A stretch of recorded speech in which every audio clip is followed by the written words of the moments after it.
Ask the Messenger's TV show is a TV show that educates, informs, and entertains our viewers on public health issues such as mental illness, suicide, addiction, illness and disease, COVID-19 relief, crime, domestic violence, homelessness, human trafficking, employment opportunities, healthcare, and more. And now, ask the Messengers. There are a lot of organizations within our communities that do good for others. Some you know, and many you don't. Today on Ask the Messengers, we bring you a few organizations who are doing good in the neighborhood. Detroit Magic Child Development, Recovery Mobile Clinic, and Whitlow's Barber Lounge. Ask the Messengers begins now. Detroit Magic Child Development is a youth organization who has provided programs for K through 12 since 1988 through organized sports and academic programs. We had an opportunity to get a tour of the facilities, and we were so excited to see and learn what they have been doing right in the heart of the east side of Detroit. We also got a chance to connect with the director, Mr. Stephen Dye, who is very passionate about the programs they offer and is happy to talk about what they do. Well, right now, I'd like to welcome Mr. Stephen Dye, who is the director of the Detroit Magic Child Development Center, located right in the heart of Detroit City on East 7 Mile Road, 2326 East 7 Mile to be exact. Mr. Dye, thank you for joining us and welcome to the show. Thank you. Thank you so much for having me. Tell me about your organization and how'd you get started? What inspired you to start it? Let's talk about that a little bit. Okay. I started the organization back in 1998. We started as a basketball and cheerleading organization. Something to just give the kids a little something to do after school, keep them out of trouble, and to give them a safe haven to be in. What inspired me? I've always been, I guess, even as a child growing up, I've always loved to love people, and as a kid, I loved playing with other kids, and so I guess I've always had that passion. I remember when I was in high school that I used to go around the different classes, the underclassmen classes, and I would help the teachers tutor and mentor the kids even back then. So I've always had that passion, Miss Tina. I always had that passion. So from there, I started a family, and I began to start participating in activities with my kids. And I taught and worked with some of my son's peers in sports, in basketball. So we were able to start a basketball league and get into it. And that's how I began my coaching career with the kids, you know. Wow. So from there, I had that passion to do a little bit more. Mm-hmm. You know, the actual league that we participated in, they had discontinued. So I said, well, you know, I want to continue to do something. So I came up with this basketball and cheerleading, just a continuation of staying involved with the kids in the community. Okay. And that started back in 1998. I had a partner that was with me in the development of the organization called Kathy January, and she was involved with the PAL League. You know, okay. She was a nurse. She was her profession was a nurse, and her kids participated with one of the teams on the East Side Falcons. Okay. And so that's how I recruited her. You know, I had some family members that was playing on the team with her son. So I recruited her. I gave her my concept and my dream and what I wanted to get started. And I sold her on that. And that's how we started. Nice. So Now, all urban neighborhoods have rivals. There's high school rivalries, just rivalries, period, across the street on the block. Now, how were you able to bring all those kids who probably would fight the second they walked out your gym? How did you control those kids? Because, a lot of kids have broken homes, and, the gym is a safe haven for a lot of kids. So how'd you handle those, I will call it healthy rivalries? Well, our approach was, first of all, being the mentors or of the organization. It was important for us to set examples. You have to set examples. So we set examples by building a strong foundation of love and caringness and learning how to get along with one another. So we set that example as leaders. So when the kids came in, we made them feel welcome because, as you stated, the kids a lot of them come from broken homes, and a lot of them are disadvantaged kids, that doesn't have a lot of opportunity.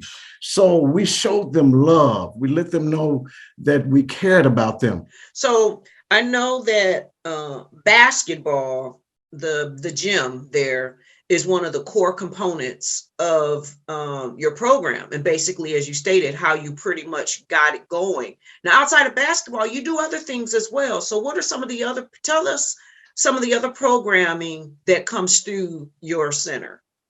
Okay. Well, we do, we have a tutoring program, and that tutoring program has helped to enhance the academic level of the children. We do mentoring. We have a leadership development program where we actually brought high school students in and they held a leadership role. We called them student leaders, where they came in and they worked with us all summer long, and they assisted in the mentoring, the tutoring. They assisted in the classes and homework. And classwork. They also assisted in the gym, doing sports activities and everything. They went on field trips with us, and they were chaperones and all of that. So, and then we have a STEM program, where we teach the kids about life skills, engineering, technology, and all of those facets, And we also have an internship program where we actually have businesses to allow our students to come in and learn about their business and participate in their business, and that carries on their life skill. So there's a wide range of opportunity that we give to the kids, because we know that most of the kids that we deal with, they wouldn't have, without an organization such as Detroit Magic Child Development, they wouldn't have the opportunity that we offer them and that we bring to the table with them. Right. For final words from you, give us one of those powerful pep talks. Look in the camera and give a group that powerful pep talk that you would give to a group of your students right now. Okay, one team. We're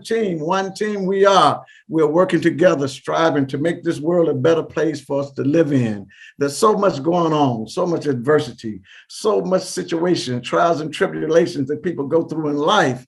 There's people that are needed, that needs help, assistance, aid. This world needs positivity in this world today. And we at Detroit Magic Child Development, along with other organizations, try to step up to the plate and take on the challenge of bringing positiveness, bringing equity, bringing belief in our youth and our community that we can work together and make things happen. Believe in yourself, believe in the things that you want to do in life, and you can become whatever you want to be. Well, Mr. Dye, thank you so much for being here today. And as I said again, the facility and everything that you're doing there, right there in the heart of Detroit, man, you can't ask for a better situation. And I'm grateful for all the things that you have done and all the youth that you have saved over all of these years. And I know you have a whole bunch of success stories, and let's continue to do what we can together, like you said, one team, and continue to make those success stories. Yeah. Coming up and later, stay tuned for more of Ask the Messengers. Would you like to help us save lives? You can do so by partnering with us here at Ask the Messengers by making a donation of any amount. The people in your communities need your support.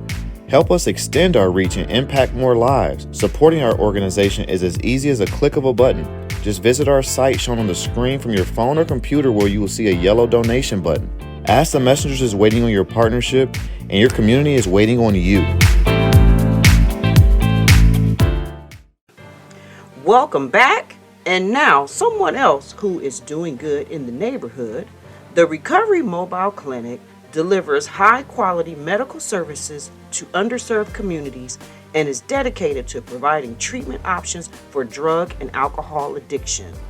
We spoke with Jordana Latozas, who is the president of the mobile unit, and she does the driving and administers the care to those who are in need. All right. This is Tina Nelson for Ask the Messengers, and we are right here inside of something that you all have probably seen moving around the town.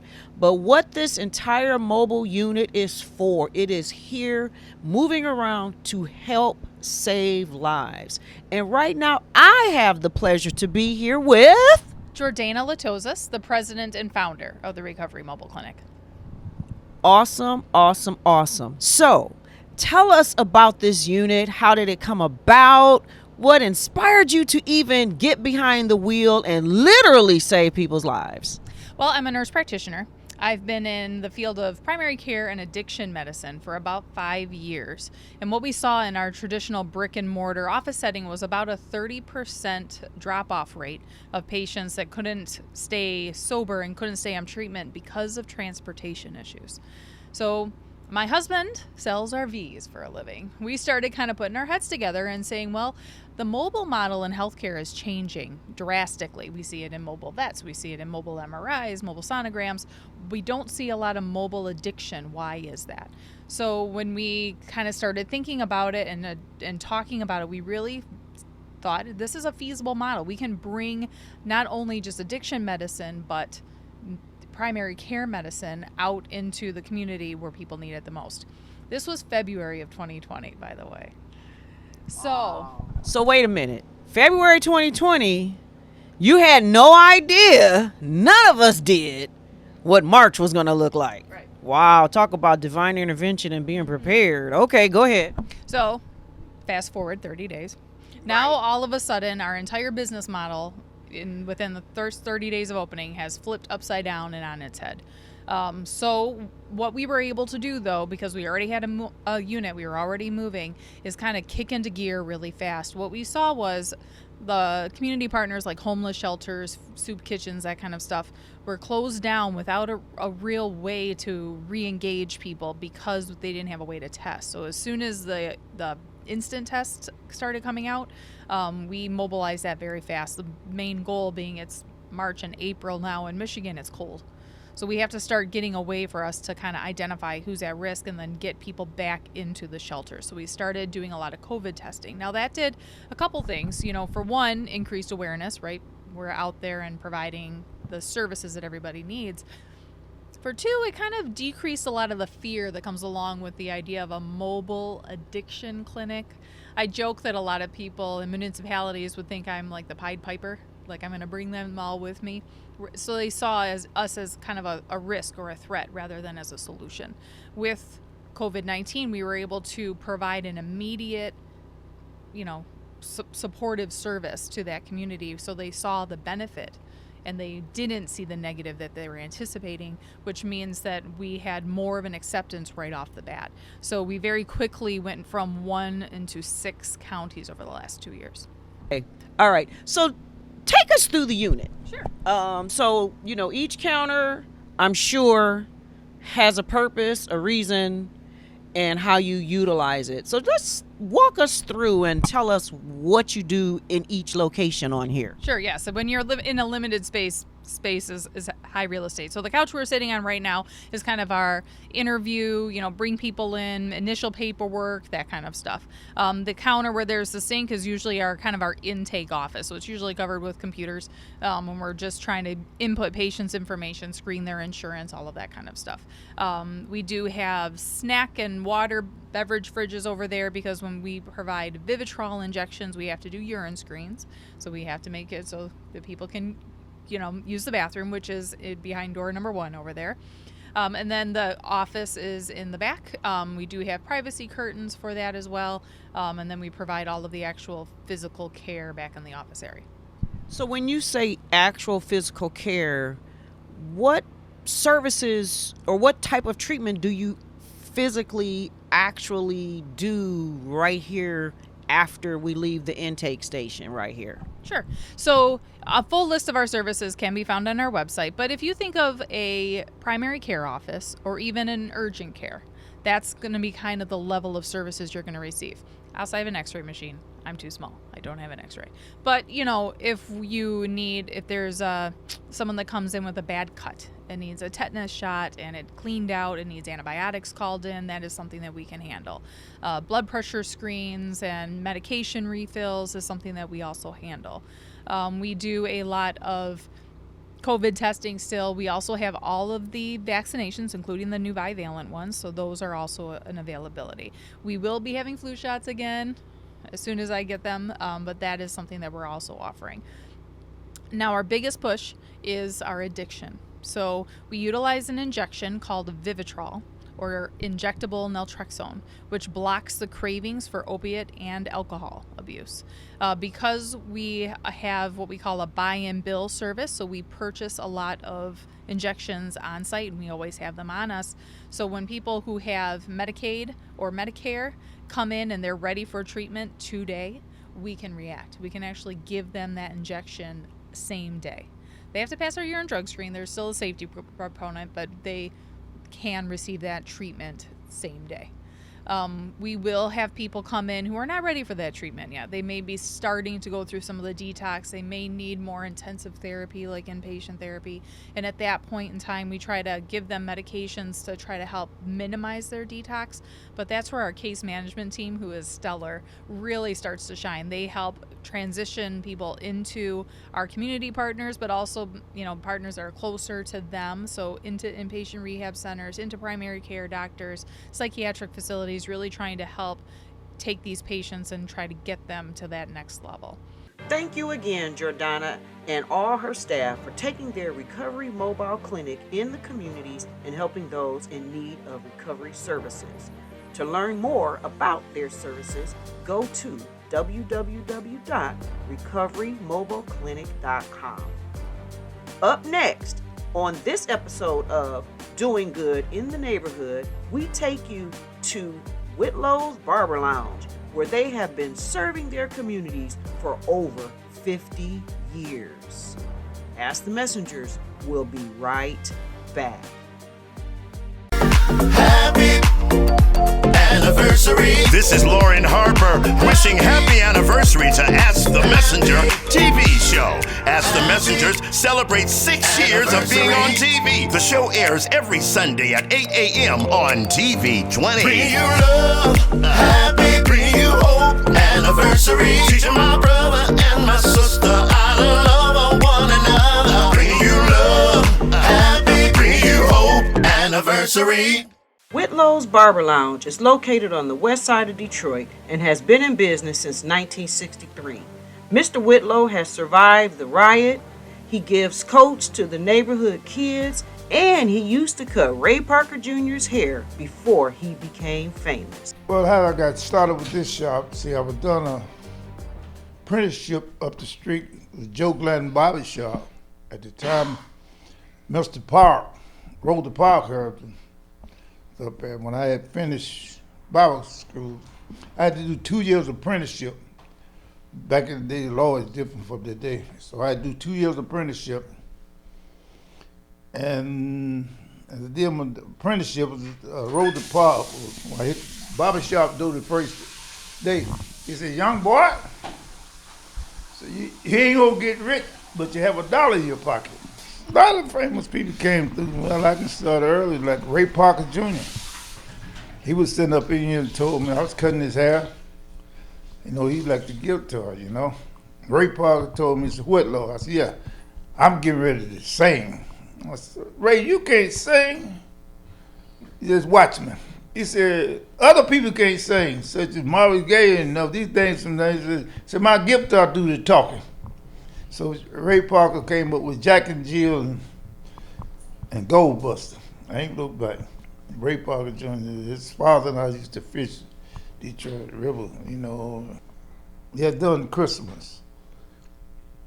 Came to me, said, I go to Hartford Memorial Baptist Church. They was giving me clothes like once a year, and my little shoe shine boy had about 7, 8 sisters and brothers. And I kept soliciting, getting coats for Christmas. And I opened at 6 o'clock in the morning. So I had about 8 or 9 coats for the kids.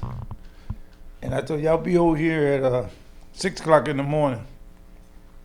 So they came over at the door. When I see them 6 o'clock in the morning, their eye was shining like stars. You know, had a smile on their face, $1 million smile. So I opened the door for the kid to come in, and they got them coats. Lord have mercy, you know, that was something to see with his. Never forget it. That smile he had on his face while I was getting them coats away. And God sure was blessing this place. It seems like it's been blessing ever since. God been good. Mr. Whitlow is still cutting hair today and doing all he can to take care of the children in his neighborhood. Thank you, Mr. Whitlow, and everyone over at the Barber Lounge for doing good in the neighborhood. Well, that concludes this week's episode of Ask the Messengers. We also invite you to follow us on Facebook, Instagram, Twitter, and to subscribe to our YouTube channel. Also, if you would like to support our show, please feel free to make a donation of any amount by visiting our show website, www.askthemessengers.org. If you prefer to mail donations, please make your check or money orders payable to Ask the Messengers TV show and send to 18400 Schaefer Highway, Detroit, Michigan 48235. Ask the Messengers is a program that deals with things that help you.